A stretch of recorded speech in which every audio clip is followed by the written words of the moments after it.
Welcome to Who Knew. We are fans of the current series of Doctor Who, and here we discuss our likes, dislikes, and insights into the modern regeneration of the show.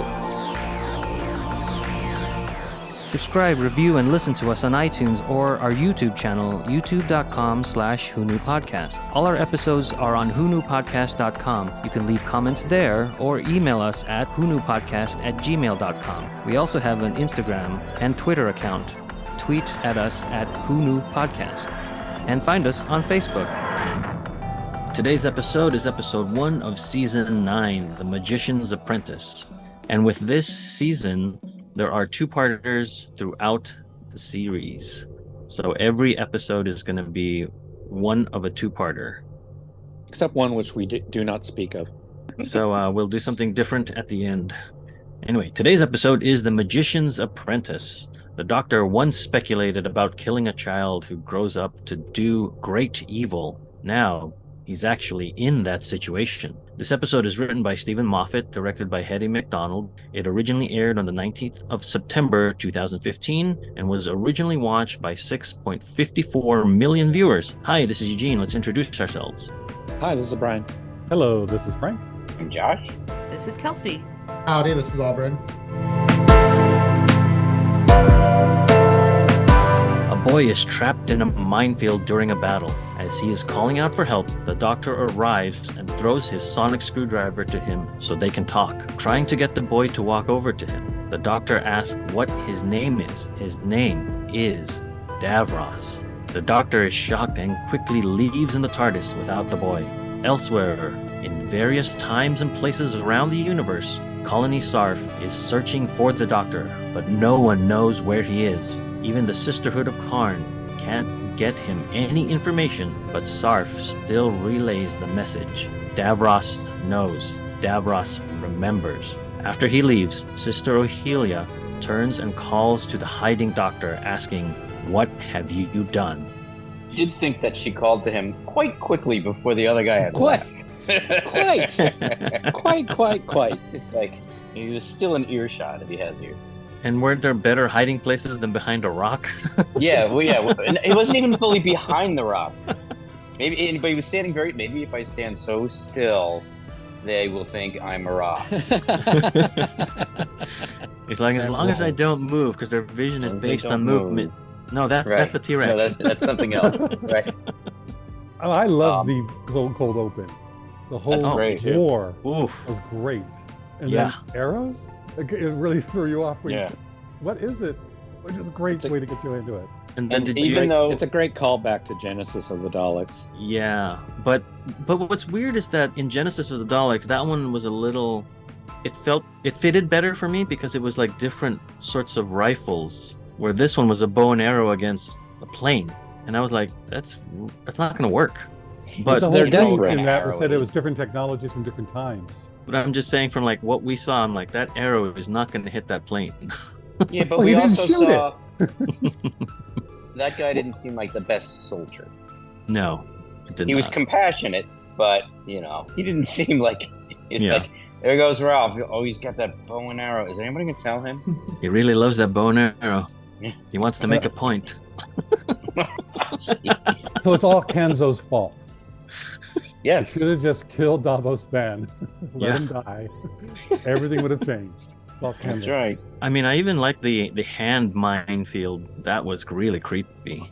Yeah. Oh, I was think my favorite part in this whole story, visually, and at first it was like, oh, hand mine. I get it. It's a pun. But when that sucked him down, it was so creepy. And then when they started to show that they had eyes, at first, again, I was like, oh, really? But then it was really creepy. And the shots that they chose and everything, I thought it was really well done. And the kid was a great actor. Oh, yeah, he was. Yeah, the kid was good. The single but the hand mine. Go ahead, Brian. The hand mine thing, it's a very Moffat, pun, play on words. That screams of Moffat. Which is great. I mean, I love pun. Can you explain the pun to me? It rhymes with landmine. It's an actual hand rather than, just a landmine. No, I know it's. I know, but that's it. It's rather than a landmine. Well, that's what it is. I guess technically it's not a pun. Hand rhymes with land. Yeah. Yeah, it's the simile, I guess. A homonym? Or whatever. I really wish later on that this scene did not show the TARDIS. Yeah. Me too. Because of what happened. Yeah. It's like showing the TARDIS ruins the reveal towards the end, I think. Mm-hmm. I agree. Totally agree. Because the TARDIS is very recognizable. Oh, yeah. Back to the hand mines, is I thought that was interesting. The singular eye is kind of connected to Davros and the Daleks going forward. And so that was a neat connection to think like that also had influence in addition to the Doctor's words in this time. Mm-hmm. And the whole thing of that sci-fi explaining speak babble where he's creating a corridor so that only they can hear, and then the hand mines are not detecting them. I'm like, I'm in. I don't care. It doesn't make sense, whatever. And then Capaldi's acting as he learns the name of Davros as that little child, and the camera dollies into him is just so good. Mm-hmm. Really love that. That reveal is excellent. Yeah, they set this up high, I think. At the very beginning, a new season, this gets you. I think that was a great look into it. And that his line was, one in 10,000. You have to choose to live, and you can find that one. Yeah, focus on that one. It was so good. Which is what comes up again later on. So it's like, okay, they're setting that whole, theme through it. And I like the aliens. That's a good point. I didn't even think of that when I was watching the second episode. I like the design of all the aliens. I mean, the two-faced guy. Yeah, there's a real great creature cantina. Yeah. But then also just... I like the way the main bad guy, I don't know his name. Sarf. I like the way he slithered around. But to be honest, all I could think is like, oh, he's on one of those wheelie things that balance. Yeah, like I couldn't not. if you weren't familiar with that or that didn't come to mind, it's a great effect. And if I was making this show, I would have had him do the same thing. But I couldn't not see this guy probably either he practiced this, and just was on it for weeks before his part, or it was written in the call sheet, must know how to ride one of these things. Not call sheet, the audition announcement. But also, and sometimes he slithers a little bit more back and forth, which makes it look just like roller skates rather than the hoverboard. So maybe it's even Healy. Yeah. Because Healy's were big then. But anyway, I agree with you. The way he moved was really good. And later on, when the face alters and changes, I thought that was a great dynamic. Yeah. Like, I thought they obviously spent a lot of care, whether it was money or not, on the CG for when his face transformed. I thought it was really good. Mm-hmm. Yeah, bringing in a new alien, though, really, I thought that was great. They did really well. Yeah, and we've seen that bar before that was on Maldivarium, where Dorium is kind of residing. That's that bar, so we've seen that before. And then Ohelia, we saw her previously in those mini episodes leading up to the 50th special. Mm-hmm. This is the first time that this is the first time she's and this is the first time she is in a proper episode instead of a short. And also the Shadow Proclamation. Yes. Yeah, I was just going to mention that I don't know if I like that it's a place. I always thought of it as a society, that has appointed officials, which it still may, but I the Supreme Court has a building that they reside in, but the Supreme Court are people, not a place. So it had said that the Shadow Proclamation, I was like, I don't know, it just took a little mystery out of it for me. But we did see it just as a place before with Donna. You have something on your back, and the Stolen Earth. Oh, I don't recall. Yeah, that's the same actress, the Shadow Architect. It's the same actress. Okay. All the way back in season 4. She hasn't cut her hair since. She has not. Time moves differently. She's got to promote all those boxing fights. And the title sequence is slightly modified in this episode. Mm-hmm. The clocks, the gears, there's gas, and the first Roman numerals clock face tunnel now have like a blue tint to them. Didn't notice.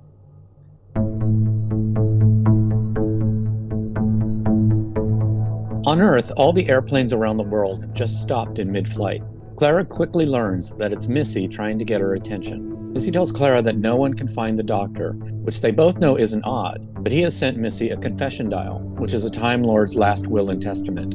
Clara quickly tracks the Doctor to the Middle Ages, where he creates a huge number of time anachronisms. Soon, Sarf arrives and tells the Doctor that he must be taken to Davros, or all the people present will be killed, because Davros still remembers. Sarf throws a now old and worn sonic screwdriver to the Doctor. The Doctor agrees, and they are taken to a distant space station. Did we see the date that the Doctor is hiding in?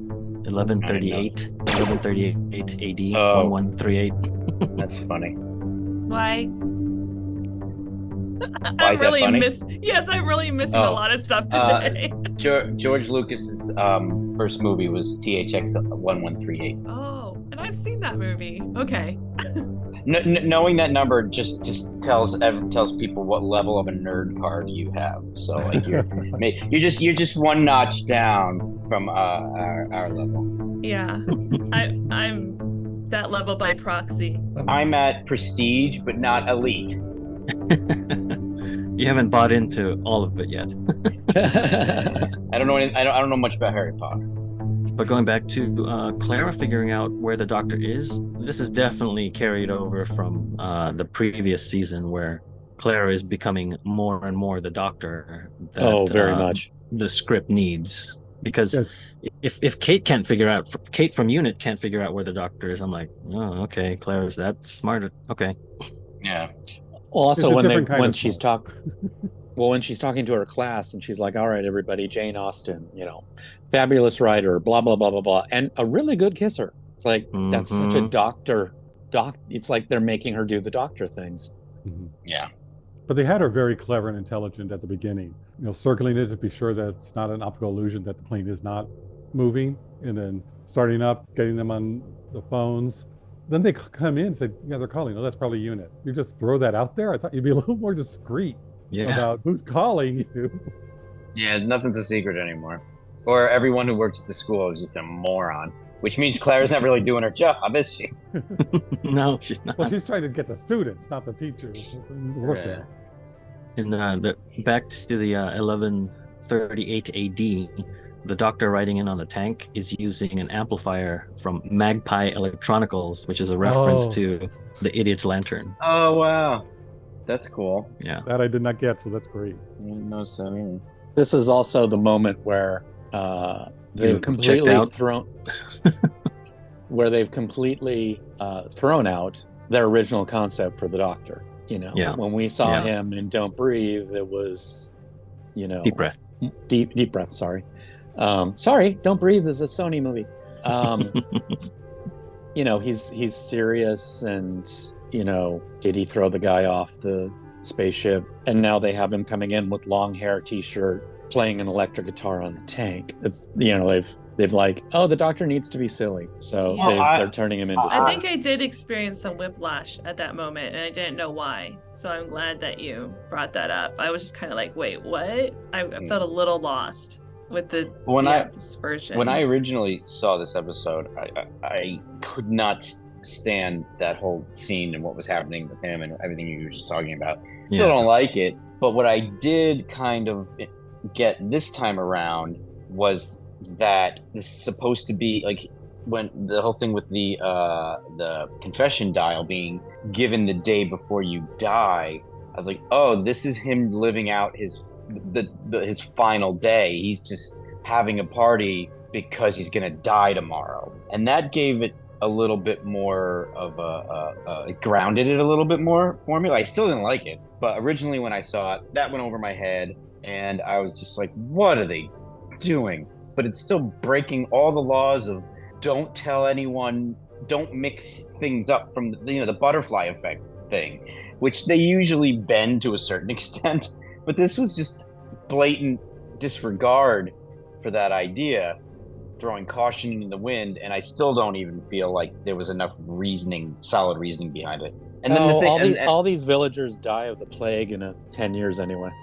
So no consequences to the timeline. The same thing, Brian. That's actually a good point. I just heard a podcast all about the Black Plague and the bubonic plague and scarlet, all that stuff. So you're actually right. Aren't they all Daleks anyways? So that's what I thought, like, saved the timeline. I thought it was just the one guy. I kind of go back and forth on that. Yeah. But I agree with Josh. I just think it's that one guy. I kind of feel like this whole scene is a Saturday Night Live skit about Doctor Who put into the episode. Because when the guy said "dude" to him, I'm like, what? And then they later on revealed the joke of like, and I introduced the word "dude" in 17 and 14 whatever, and I kind of laughed at that joke that was kind of funny. But so it's like there's something about the scene that I enjoy for the lark of it, but. I'll tell you, but what really bugged me about it, and then I'll get off this, is the demeanor of Clara and Missy being so like stagey and flippant, like it was like a school play and you're being brought up on stage to wave to the audience. Like it just up until that moment, the whole episode had a lot of tense weight, and this was just it didn't just pop the balloon of that. It just like let it out with a. it just took out any sort of tension that the whole episode was building up to, for a bunch of fun jokes that felt very Moffat-y. I mean, I like puns, as we all know, but those ones just felt like not even intelligent. Right. Oh, and Josh, I have to answer something to you. The year was THX 1138. Oh, right. Sorry. That one you can remember. Oh, so that's why you haven't bought into the upper tier of nerdism. Yeah, exactly. I just don't know my Roman numerals or math. I thought it was the Doctor going mad and thinking he's Peter Capaldi, the actor. Yeah. Oh, that does remind me. Does Capaldi play the guitar, or did he learn to do that? Yes. So that's what I was going to bring up, is that they like Brian mentioned, they abandoned what this Doctor was going to be, and they said, just let Peter Capaldi be him, and he was a musician, so he does know how to play the guitar. And he has sunglasses as well. Those are his own. Just kidding. I don't know. He just brought them to set one day, forgot the screwdriver, like, we got to rewrite the whole script. Yeah. Luckily, these are Sonic. Big fan of the Blues Brothers. No, it was just somebody at the crafts table, and he just took him as he went on because it looked cool. But I don't know. I can appreciate it, because I think the interaction between him and Missy coming out, playing up to the audience, I thought was definitely the character. Yeah. So it was good. I just did not like it. Like you said, Josh, it's too much of an abrupt twitch. Yeah. I mean, right before then, Missy kills two people just for fun. Yeah, it's just like in and of itself, if the vibe was more comedic from the beginning of the show, sure. It was whatever. So I can't even really have a solid opinion of the scene itself because of that. But anyway, I will say though, I do like his longer hair. I think it fits him better instead of that the very tight one. Yeah, I think even the actress that played Bill, she even likes Capaldi with longer hair. Pearl Mackie, thank you. Right. I really like the scene in the courtyard with Missy and Clara too. Like a lot of good things in this episode. And I was thinking, just shoot her. Yeah, just shoot her. She'll regenerate. Just shoot her. This time we won't. I like that. She was causing the planes to freeze, but with a device that it's not like they were frozen; they were stuck in time, and then she was able to control. Like it keeps up with the lore of they are time lords and they can play and affect time and stuff, not just like something silly like shrinking down people. And now she says it's just a parlor trick. She couldn't have done anything anyway. Like, oh, this is easy for time lords. Right. Time lady, sorry. Yeah. She wouldn't direct where they would go. It's just stopping them in their path, and then they continue on. Right, exactly. So when she moved it to create more shade, I got kicked out of that. It's clever. The one thing I really did not like in the scene, which I thought was way too much, was the couple with the dog walking within the perimeter of what was going on. And all of them. Like it's all cleared out. Well, they seemed like they were an elderly couple that didn't know what was going on, so they just...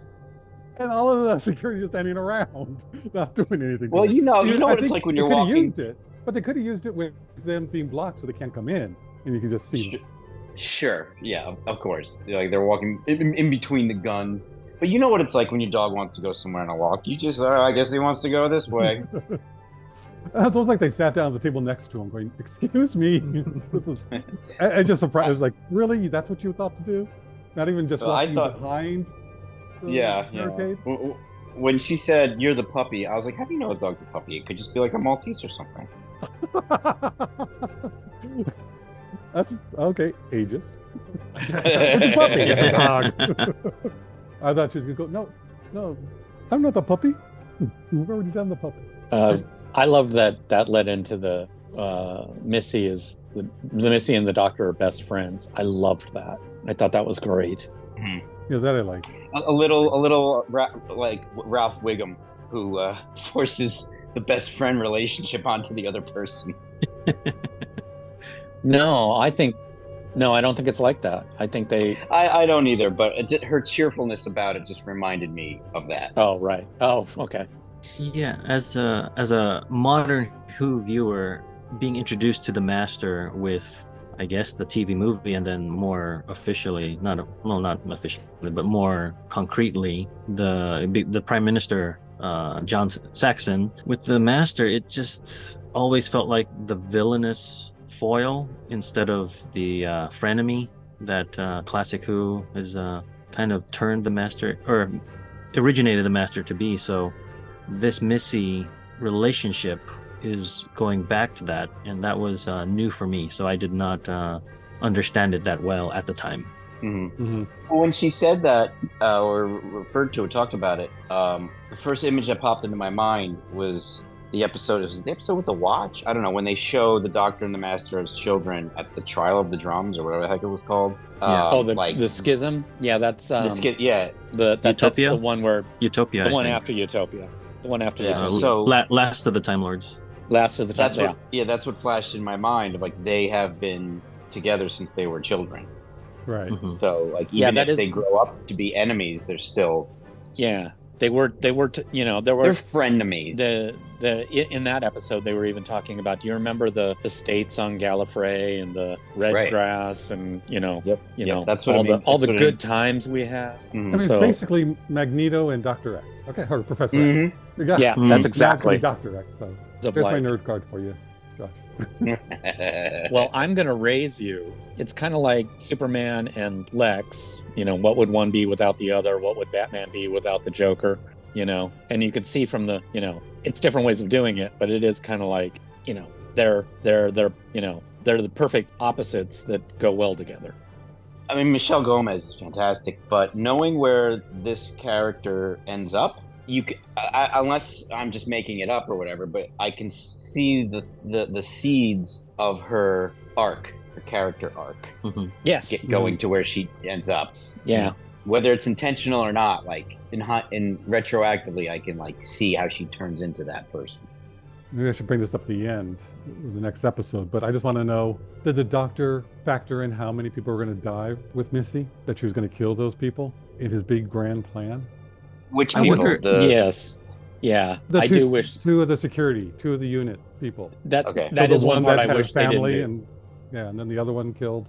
And Claire saying, stop killing them in the courtyard. Well, is the Doctor, I mean, what do you mean exactly? Do you feel the Doctor... I'll just lay this here like Moffat, and we'll come back to it in like 7 years and explain it all to you. I think I know what you're referring to. At the end of the next episode, at the end of this two episode arc, we can talk about it, but I just wanted to put this out going, did the Doctor know? What does the Doctor know at this point?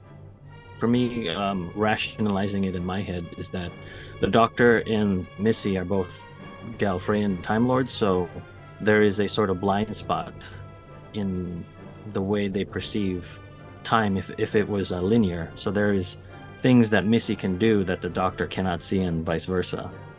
So that's how I sort of explain it that way, because Missy is a wild card, so we don't know what she's going to do.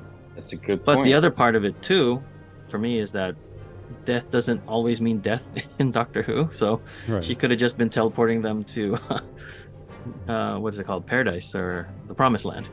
So they're still alive somewhere. Another sphere. Yeah. But she got the confession dial, which they just brought up in this episode. We haven't heard that before in any Gallifreyan history, Time Lord history. But she's the one who gets it. She gets involved because of that. And they never end up paying off like him sending it to her. It's just talked about that he sent it to her, not why. I mean, I kind of get it, but that's it was never really fully paid off. No. I kind of agree with Josh, where the Doctor really didn't have a plan until he got captured, but the Doctor really thought he was going to die the next day. And so he sent the confession dial sincerely. Like, I'm going to die. This is what Time Lords do. He sends the confession dial to his best friend, who is Missy. And then when he, but then, it's like they get captured and he figures out what's going on. And then he kind of goes, we don't see this, but he does kind of like, oh, there is a way out of this. This may be premature to talk about on our episode right now, but I can't even figure out in that scene when with the tank, and if he sent why does he think he's gonna die tomorrow? I can't even find the logic behind that. What did I miss? I don't think it's there. And it doesn't come what we find out is that he knows that Davros was looking for him. Yeah. He knew that. And they say, Davros is looking for you. Yeah, I know, I heard. So he saw Davros, freaked out and left, went somewhere where he... Oh, Davros knows, Davros remembers. Oh no, this is gonna end up killing me. I have to send my confession dial and then I'll go party. All right. Exactly. Like, I want to know, what I want to find out is, what was the doctor's plan and when, and what in the script, in the writer's room? Because a lot of times in these shows, you find out afterwards, oh, they planned this and they put all these different things in to get it to this point so they could win. So they had to think this all the way through, and it's always baffles me how they do that. And this one, this is what you thought to do, and I can't quite put it all together. I kind of think at the moment I'm thinking he's gonna find me. I might as well just let him find me, and then when I figure out what he's doing once I'm there, and then I'll come up with a better plan. See, I don't know. At the moment, as I'm speaking, that's what my mind is saying. And I liked what Brian said. I never really thought about that, so yay, that he really thought it was real, because it seemed like he needed, and they also didn't do it on Christmas. The planet, the city, sorry. Right. When he's old and he knew he was going to die, it's like, that never came up. Yeah. Well, and haven't we been to his grave? Like, Transalore is, right? Yeah. Like, that's where the doctor knows Right. goes to die. Anyway, that's the whole thing. It's like, they're writing this, no, just for them who seem to know so much lore, the doctor, to miss or to put it in there differently. It's a very Moffat-y way of ideas over logic, which are fun ideas, but if you're, depending on the level of your nerd card, you're like, but wait a moment, that doesn't make sense. Yeah, it goes back to, for me, style over substance. He wants the confession dial to be style over substance. Yeah, Gallifreyan looking and mysterious enough that we get the plot moving, but not in continuity sort of logic. Yeah. And I don't mind it so much because I do think it's kind of a cool thing. Like, I enjoy it more than I'm annoyed by the lack of continuity. Davros is dying and wants to know why the doctor really came. He reminds the doctor of their conversations, including the moral dilemma of killing an innocent child who would have grown up to be evil. The exact crisis the doctor faced when given a chance to destroy the Daleks at the moment of their creation. In the cell, Missy realizes that they are actually on a planet. Going outside the station and into space, she's proven right as they walk away from the door. The planet starts to appear, and it's revealed to be Skaro, the birthplace of the Daleks. They are quickly recaptured and taken before the Supreme Dalek. In quick order, the Daleks kill Missy, Clara, and destroy the TARDIS. Davros tells the Doctor that his compassion for others has finally become his greatest weakness. Back on the warring planet, the Doctor appears before young Davros. Believing this is the only way to save Clara, he raises a Dalek gun and says, "Exterminate." I thought that was a good cliffhanger. Like, I was definitely interested to see what happened next. Yes. Oh, yeah. Whenever I hear Supreme Dalek, I think of Taco Supreme. And that Supreme Dalek was used all the way back in, I think, the first season with Rose. Well, it's from Classic, right? No, the red one, I believe that was from the modern era. Oh, okay. That specific red one. Yeah, it did look like there were Daleks from all different seasons and there were doctors and I like all that. Yeah, they raided the archives, I guess, because you have the original Dalek with the lighter blue Dalekanium balls. I was wondering where that one came from. Yeah, if it's the one I'm thinking of, what I didn't like about that was it looks like the colors you paint a baby's room in. It didn't seem threatening at all. Yeah, but it's like a medical baby Dalek. Daleks. Oh yeah. But it looks great when you watch it in black and white. Yeah, for black and white, I think that's why they painted it those colors. Sure. And then we have the heavy weapons Dalek from Remembrance of the Daleks with Sylvester McCoy, the one we did with Ace. So which one's that? The one with the one cannon in the front. Okay. So yeah, it was nice to see all the different eras of Daleks in one sort of room. And it's cool that that's the idea of that, like, you would see all the ones on their planet. Yeah. Right. Yeah. Anybody else think that the space station looked very classic Who? Yes. I was like, you couldn't make it better, but then I know why they did that now. Yeah. You mean the exterior? No, you know when they're flying station. up to it? The little when they're flying up to it in space. I have to look at it again. It's a little, the little saucery. Yeah, saucery domey. Yeah. And it ended up being one of the buildings. Like, yeah. It looked like, right. Yeah. It was a nice balance between it looked fake, but it was charming, and I liked it. Right. And I think that's why.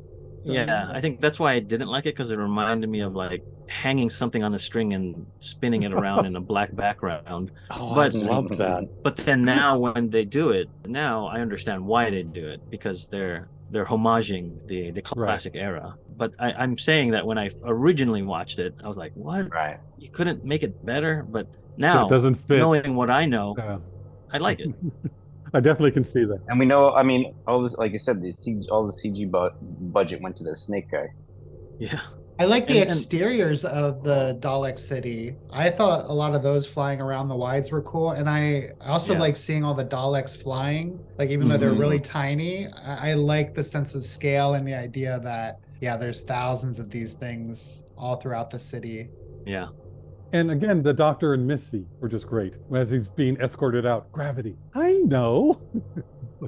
What I love is she's playing with her accent. So she says, I know. I'm doing it terribly, but she's throwing his Scottish accent back at him. And she does it all the time. Her accent is all over the place. It's great. Purposely, which is great. Yeah. She's doing it to like mock him, or, there's another instance where she does American Southern, which is very funny. That's right. In the next episode, I think. Yeah. I also like how they explained the reason how they didn't die when they got shot. That it made sense, and they explained it very well. Oh, sorry. I thought we talked about that. I thought it was. Bring that up next episode. No. When they didn't die at the end of the previous episode, that's what I'm saying. Did they? Oh, I see. With Missy, you mean? Yeah. Like with the wrist. Yeah. Yeah, like they both got shot previously on. But I love how they did that. I actually prefer the way they did it. It was funny. Where it was like, yes, it's me, not dead. Let's go, move along. And it's like, because it's Missy, it's the master. He's not going to, no matter how many times he dies, he's not dead. I guess I just want a little bit more of an intelligent explanation instead of a sort of wink to the audience. That's just how But we get it later. Yeah, but I know. But I'm saying, watching this episode specifically, sure. When I watched it, I was like, "Oh, come on, give me more." Yeah, I figured they were going to explain it later. Yeah. And going back to like Skaro being a very like well-populated city, planet, didn't we eliminate the Daleks in the Time War? So I'm like, could you explain why there's Skaro is still kind of fully formed? Well, that's it. But this one, they're seen as one story, really. And so that explanation that you all want are in the next one, which I can see the frustration going, no, I'm watching the one episode. Yeah. Tell me some of the stuff that you put in here. But I can also see them explaining it relatively quickly in the next episode, which is nice. So they need to leave that suspension. But I can understand the writing of it, and I don't have a problem with it. Yeah, but I'll agree with your you. Frustration. I'll agree with you 50% because there are certain things I'm like, oh, you just explained it in like 5 seconds. I'll take the 50. Okay. Yeah. One thing that did jump out to me watching the Dalek sequences at the end of this was how much they were saying besides exterminate. Is that like more from the classic? Like they were saying like kill, seek, destroy, like, it's just more vocabulary than I'm used to hearing from Daleks. And I don't know if that is a carryover from more classic when they were more verbose, or just something new for this. Yeah. I haven't really paid attention. But they did have more conversations in the earlier ones, in the classic. So I think they got pared down a little bit in the new. The look was really great and just kind of made it a little more basic. But they did have conversations. They weren't robots. They did have personalities. They were separate individuals, and they did that more in the past. Plus, exterminators become such a trope, you've got a Dalek, they have to say exterminate, that it's really kind of overused now, It's like, not everything has to be exterminate. But it has such a broad meaning, like aloha. There's different meanings for that word. That's true, yeah. The one thing that really, like, during that sequence, I think one of the Daleks said kill, kill, kill, and it really got me to Alice's Restaurant. I don't know if you know the song, right? That's I do, but I don't remember that part. It's when he's going a little crazy at the end, talking about the war. Yeah. Okay, you win. He's the top nerd card. What is Alice? Who sang that? It's like a 16-minute song. It's just like a long song that rambles. I don't know. Oh. It's like a folk singer. Probably a song only I listen to. Arlo Guthrie. Arlo Guthrie. Yeah. I beat you.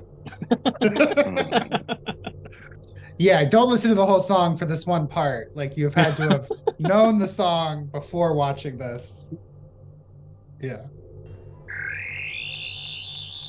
Just the fact that all of these are two-parters, do you know if that was was that a decision from BBC production, or was that just the writer saying, hey, we want some challenges? Do you know if there was like a push? I want to say that it was all of Moffat's ideas, because as you can tell, he's bringing in a lot of Classic Who stuff. And so these two-parter cliffhangers were definitely something that Classic Who... That's interesting. I don't want to say excelled at, but they did, as far as cliffhangers. And the previous season, there were no two-parters. I would rather them do this than truncate story and leave stuff out. Yeah, I agree.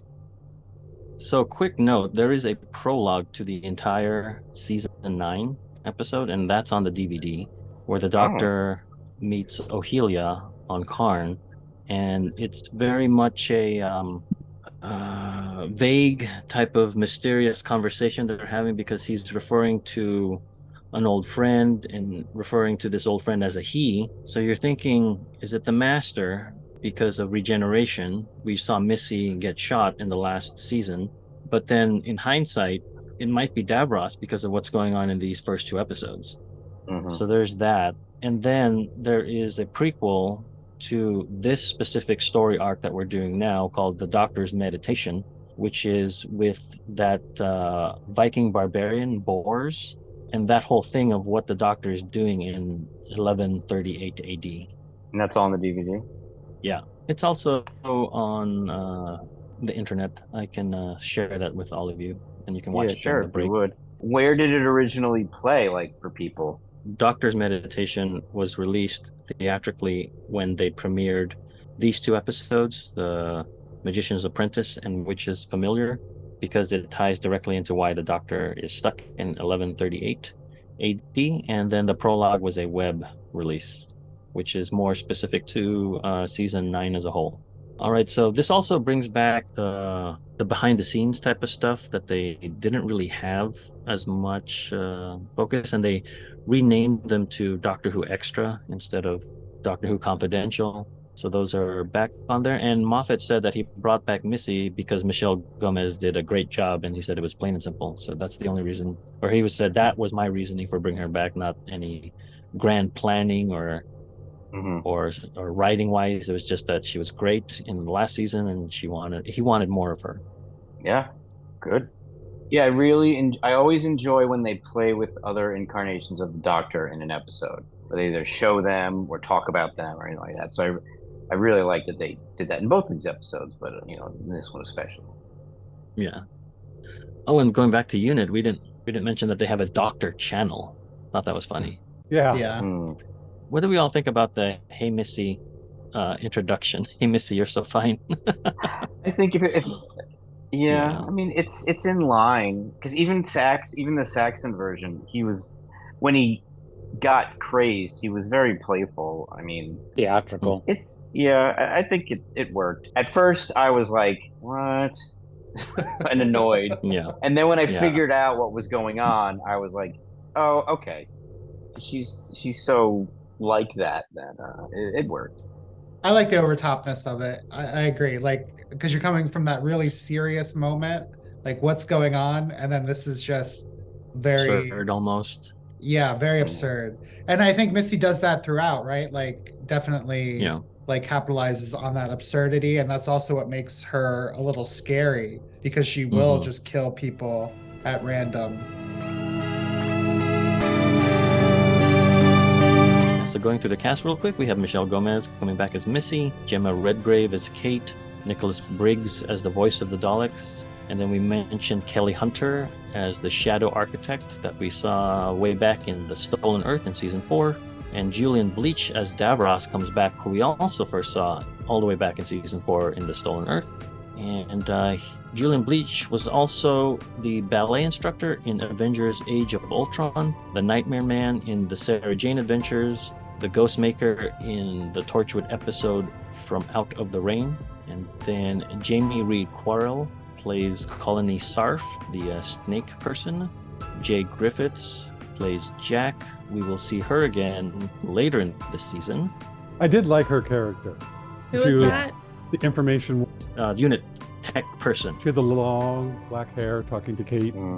Yeah, she kind of replaced Osgood's role in the unit. That's how I saw it.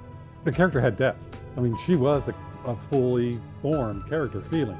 Yeah. You know, even I think that was the actress. Yeah. So I think she did great. It's like, okay, won her. Continue. Really, I really felt like that was her seat she sits in every day. It's molded to her contour. Yeah. Harky Brahma plays Mike. He was most recently in Gran Turismo, and he playing Avi Bhatt in one of the race car drivers. Daniel Hoffman Gill plays Bors, the barbarian big guy that becomes a Dalek puppet at the end. He previously played Thomas True in The Nevers, the Gold Teeth Man in Sherlock Season 4, The Six Thatchers. Joey Price plays young Davros. Benjamin Cowley plays Kanzo, one of the soldiers. Aaron Neal plays Mr. Dunlap from The School.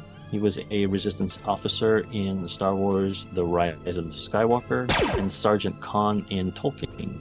Claire Higgins plays Ohelia. We previously saw her in The Night of the Doctor as the same character.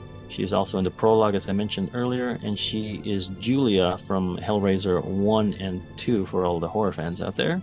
India Raya Armitafello plays, I'm butchering that, so sorry, plays Allison. She played Lizzie in Sex Education, which also has the new Doctor, Ncuti Gatwa. Dasharn Anderson plays Ryan. Stefan Adigbola, Shin Fei Chen, Lucy Newman-Williams all played the newsreaders that report that the planes are stuck. And I just recently saw The Expendables 4, and Lucy Newman-Williams plays Russo in that movie, so that was like, why does she look familiar? And then Barnaby Edwards, Nicholas Pegg both played the in-person Dalek operators that we have normally seen throughout this show. And then Jonathan Oninaka plays one of the soldiers in the cold open. Since this season is mostly two-parters, we will save our recommendations for the next episode, as well as if this episode lived up to the promises they set up. Thanks for listening, stay safe, and join us next time for The Witch's Familiar. You just listened to an episode of Who Knew? Our wonderful theme music is by Michael Grady. Find him on Facebook at The Universe Explodes. Additional music is by Damiel Paggio. Additional music by Paul Ohlers. All our episodes are engineered by Auburn, and you can find him at auburnbinkley.com. You can also find this show in several places. Follow us on Twitter at Who Knew Podcast. Subscribe, review, and listen to us on Apple Podcasts, Google Podcasts, or on our YouTube channel, youtube.com/WhoKnewPodcast. All our episodes are on whoknewpodcast.com. Visit our Facebook page. Please leave comments, reviews, and click like to support Who Knew Podcast. To listen to our show on your Amazon Echo device, subscribe to us on Amazon Music, and then ask your Amazon device to play your podcast subscriptions. This podcast is inspired by Doctor Who, the longest-running sci-fi show in history, and especially the revival spearheaded by Russell T. Davies. Thanks to Russell, Sydney Newman, Verity Lambert, Ron Grainer, and all those involved in the adventures of our favorite Time Lord. Your work continues to inspire and entertain. I've been watching Hill Street Blues, and I hadn't watched it there's many seasons of Hill Street Blues, and I just took a break from watching it. I went back, and now it's for purchase or rent. But I'm like in the middle. I want to keep watching, so it was $8 to buy the season. So I was like, I just didn't, So now I'm gonna own seasons 8 through 9 or whatever, 8 through 12. When I get when I get investigated by the government, somebody's gonna be like, yeah, and he only owns like seasons 8 through 9 of Hill Street Blues. Like, why didn't he own the others? What does that mean when they're profiling me? Who knows? Obvious sociopath. Obvious sociopath.